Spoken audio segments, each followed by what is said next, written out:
Hello అండి, welcome back to our channel. ఈరోజు నేను మీకు పొటాటో ఫ్రై క్రంచీ అండ్ క్రిస్పీగా ఎలా ప్రిపేర్ చేసుకోవాలో చూపించబోతున్నాను.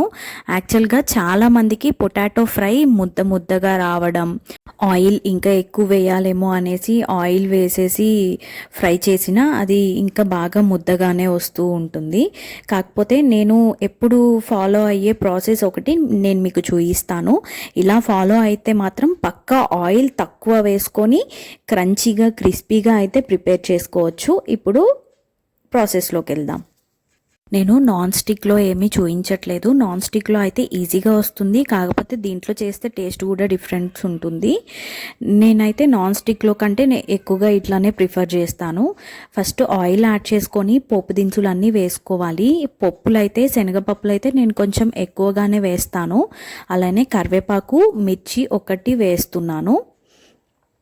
జీలకర్ర, ఆవాలు ఇంకా ఎండుమిర్చి ఒకటి వేసాను. ఇది కొంచెం ఫ్రై అయిన తర్వాత డైరెక్ట్గా మనం కట్ చేసుకున్నది ముక్కలు ఉంటాయి కదా, ఒకటి తక్కువ ఒకటి ఎక్కువ కాకుండా కొంచెం నియర్లీ అంతా ఒకేలాగా ఉండేలాగా చూసుకోవాలి.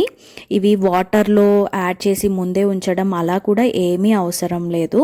కట్ చేసుకొని డైరెక్ట్గా ఇలా యాడ్ చేసుకోవడమే. తర్వాత కొంచెం అల్లం పేస్ట్ ఇంకా పసుపు, టేస్ట్కి సరిపడా సాల్ట్ కూడా యాడ్ చేసుకొని ఒక 5 to 10 minutes అయితే అస్సలు ఇది తిప్పుకున్న తర్వాత 5 minutes అయితే కదిలించకుండా ఉండాలి.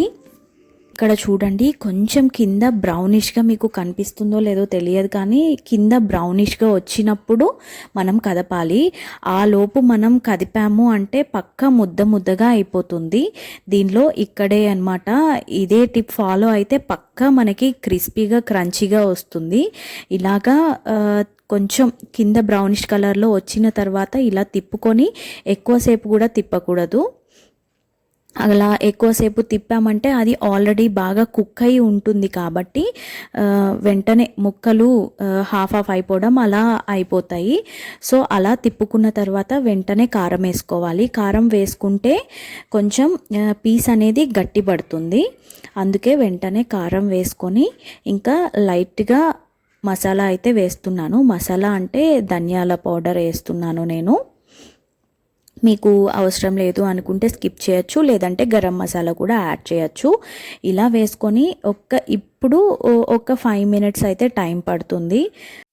ఇక్కడ కొంచెం క్రిస్పీగా అయిన తర్వాత వెల్లుల్లి వేసుకొని, నేను ఎప్పుడు పోపులో వేయనన్నమాట, గార్లిక్ కర్రీ ఎండింగ్లోనే వేస్తాను. ఇలా ఎండింగ్లో వేయడం వల్ల మంచి క్రిస్పీనెస్ వస్తుంది. కావాలంటే పోపులో వేసుకోవచ్చు, మళ్ళీ తర్వాత ఇలా కర్రీ ఎండింగ్లో కూడా వేసుకోవచ్చు. తర్వాత ఫైనల్గా కొత్తిమీరతో గార్నిష్ చేసుకుంటే yummy crispy and crunchy potato fry అయితే రెడీ అయిపోయినట్లే. దీని కాంబినేషన్కి రసం తీసుకుంటే చాలా బాగుంటుంది.